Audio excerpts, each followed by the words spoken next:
Sekarang masuk ke bab 6, yaitu bahan interior bangunan dan konstruksi mebel.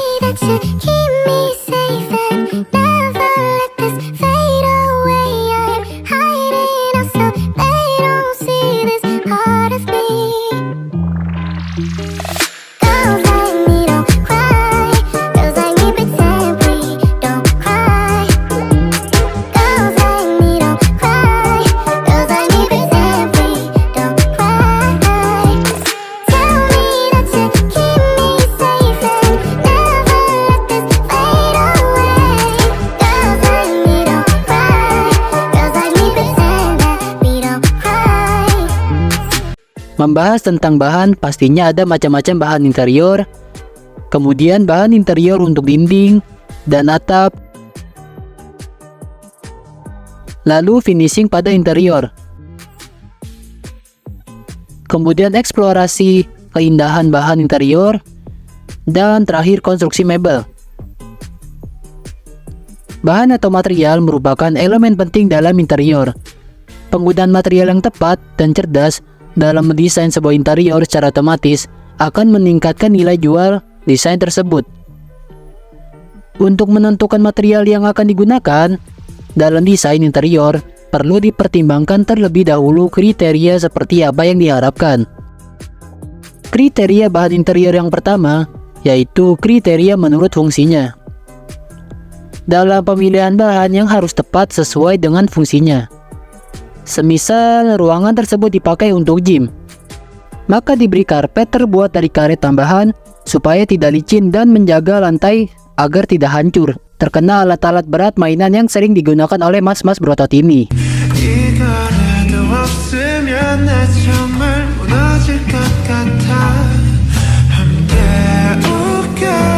Hehehe. Selanjutnya kriteria untuk estetika ruangan. Dalam kriteria estetika terdapat 4 unsur yang penting, yaitu warna, tekstur, pola, dan kesesuaian dengan fungsi atau arah desain. Warna menentukan suasana dan tema. Warna juga menjadi salah satu daya tarik pertama bagi konsumen. Sedangkan tekstur berperan penting saat disentuh. Fungsi peran bahan tersebut, apakah membentukkan tekstur halus, sedang, atau kasar. Tekstur juga dapat menjadi indikasi kualitas barang tertentu.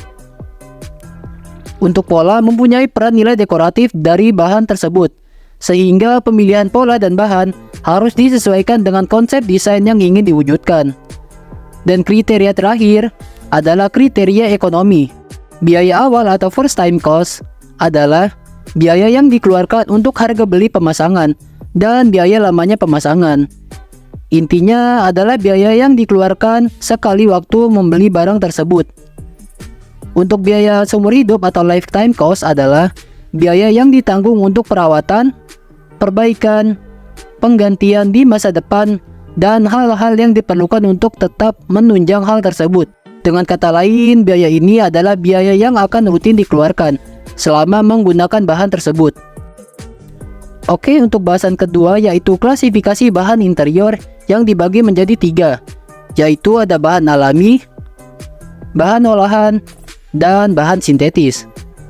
Untuk bahan alami adalah bahan yang terbuat dari material yang didapat dari alam dan digunakan dalam bidang konstruksi sebagaimana adanya di alam. Pengolahannya hanya mengalami pemotongan dan pembentukan saja. Biasanya bahan alami ini terbuat dari hayati dan non-hayati.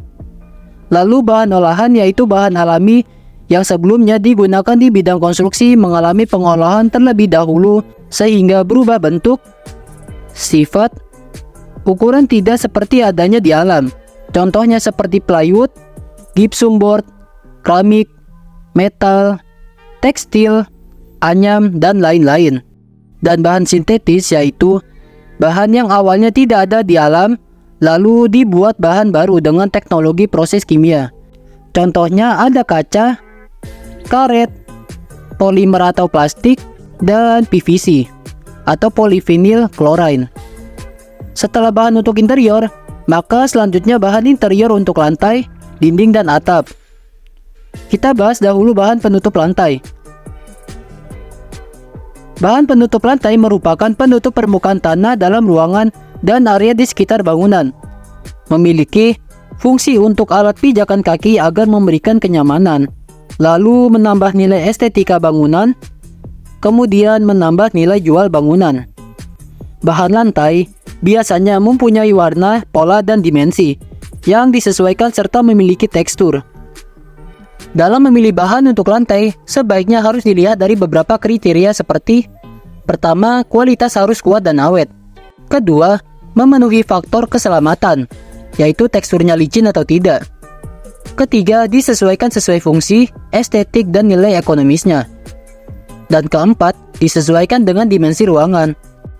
Contohnya pada bahan penutup lantai itu ada keramik, marmer, granit, paving block, kaca, dan masih banyak lagi. Kalian bisa explore sendiri ke atau Google. Tapi ini kan tapak kaki manusia. Mana ada? Tengok ni, jari dia kan panjang sikit. Ini tapak kaki atuk ni. Alah. Bahan selanjutnya adalah bahan untuk dinding. Dinding merupakan elemen interior bagian tengah antara plafon dan lantai yang membatasi satu ruangan dengan ruangan lainnya. Fungsi dan jenis bahan dinding dibagi menjadi 3, yaitu dinding struktural. Sebagai struktur bangunan atau bearing wall, dinding ini berperan untuk menopang atap dan sama sekali tidak menggunakan cor beton untuk kolom. Bahan dinding struktur yang biasa digunakan pada suatu bangunan contohnya ada batu bata.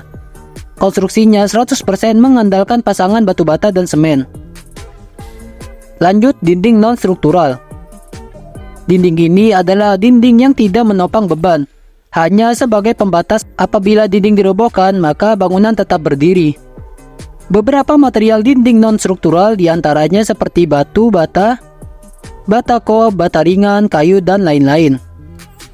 Oke, lanjut ke dinding partisi atau penyekat. Dinding penyekat adalah batas vertikal yang ada di dalam ruangan interior. Bahan-bahan yang digunakan untuk dinding partisi ini diantaranya seperti gipsum, papan kalsium, triplek, kaca, GRC, dan lainnya. Setelah bagian bawah dan tengah, maka bagian atas adalah bahan penutup atap.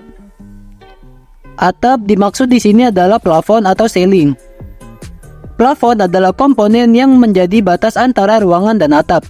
Untuk fungsi plafon, kalian bisa membuka kembali video yang telah kita bahas pada bab 2 sebelumnya. Berikut adalah macam-macam bahan penutup atap. Antara lain adalah triplek, serat fiber GRC, gipsum, kayu, metal, PVC, Eternit atau asbes, hingga board panel. Lanjut bahasan yang ketiga, yaitu finishing dari sebuah interior. Finishing adalah suatu proses penyelesaian atau penyempurnaan akhir dari suatu bangunan. Pada umumnya finishing dilakukan dengan melapisi material dengan cat, politur, pelindung air, atau bahan lain. Fungsi dari finishing interior antara lain: yang pertama, memberi perlindungan pada material. Yang kedua, memberi nilai estetik. Dan yang ketiga, menunjukkan suatu komunikasi. Setelah semua elemen interior selesai dibuat dan ditutupi oleh bahan-bahan penutup interior, tahap paling akhir adalah finishing. Bahan ini jugalah yang akan ikut menentukan usia atau tahan lamanya tidaknya sebuah furnitur. Agar Anda tak salah pilih, terdapat beberapa jenis bahan finishing untuk interior, mulai dari yang berbentuk plester, aci atau nut, cat, hingga bahan penutup finishing. Untuk plester dan aci atau nut, plester biasanya dijumpai untuk lapisan pertama, untuk menutupi elemen dinding pada interior. Plester biasanya digunakan untuk menutupi dinding yang terbuat dari batu, batako, beton, atau bata ringan. Biasanya dalam bentuk plester, permukaan pada dinding masih kasar dan diperhalus dengan aci, di mana acian merupakan bagian dalam proses pekerjaan dinding untuk menutupi pori-pori atau memperhalus plesteran. Jika dinding ataupun lantai yang ditutupi oleh keramik atau marmer, pekerjaan selanjutnya adalah memberikan nut. Nut sendiri merupakan isian untuk sela-sela celah atau sambungan antar keramik atau marmer yang berfungsi untuk nilai estetika atau keindahan, serta menjadi penunjang perekat keramik yang dalam mencegah serangga masuk ke dalam rumah. Lanjut ke bagian cat. Jenis cat dan fungsi cat itu ternyata banyak sekali. Cat memiliki peran yang sangat penting dalam sebuah ruangan. Tanpa cat, ruangan akan terasa hampa, akan terkesan tidak hidup. Cat memiliki fungsi sebagai outer atau skin dinding ruangan sehingga dinding tidak gampang berlumut. Cat juga memberikan sentuhan estetis, khususnya ketika kombinasi warna tersebut cocok. Terdapat banyak jenis cat, antara lain ada cat akrilik sintetik. Jenis cat ini memiliki karakter yang cukup kuat, yaitu identik dengan glossy-nya, dan biasa dipakai untuk mewarnai bagian interior dan eksterior ruangan. Salah satu keunggulan cat alkyd sintetik jika dibandingkan dengan cat lain adalah tahan cuaca dan juga jamur. Biasanya selain digunakan untuk interior dan eksterior ruangan, cat ini juga kerap digunakan untuk mewarnai permukaan besi dan kayu. Lanjut ke cat wood stain. Cat pewarna kayu yang memperlihatkan keindahan struktur dan serat kayu, bahkan mampu semakin mengekspos keindahan dari serat kayu tersebut. Selanjutnya wall sealer. Wall sealer adalah cat dasar yang dapat digunakan untuk menutupi pori-pori permukaan dinding serta keseluruhan. Lanjut ke cat polyurethane. Cat polyurethane memberikan efek glossy atau mengkilap yang tinggi. Dengan cat ini, permukaan akan tampak mengkilap, tahan gores, dan lebih halus. Untuk cat epoxy adalah jenis cat yang digunakan untuk menutupi permukaan dinding. Cat ini mempunyai daya ikat yang kuat, menjadi alasan kenapa cat ini digunakan untuk menutupi permukaan dinding sebelum dilakukannya tindakan selanjutnya. Sebenarnya masih banyak lagi di modul. Kalian bisa membaca sendiri supaya videonya tidak terlalu lama.